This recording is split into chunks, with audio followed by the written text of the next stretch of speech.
Taip, toliau. O toliau ką turim? Ką mes turime toliau?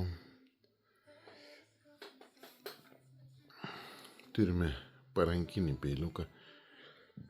Nedidelį peiliuką. Visiškai kosmosiuką. Tiesiog malonumas tokį peiliuką laikyti rankoje. Taip pat restauruotas iš senovinio, labai seno meistrų darbo.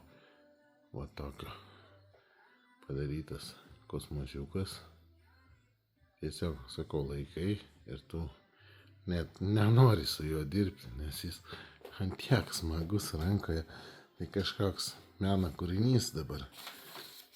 Na ir taip pat išbandykime. Tai yra kosmosas.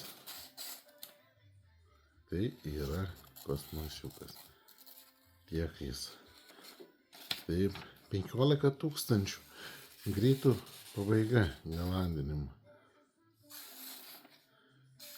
Sausų, natūralių akmenių. Tas pats šitas irgi 15 000.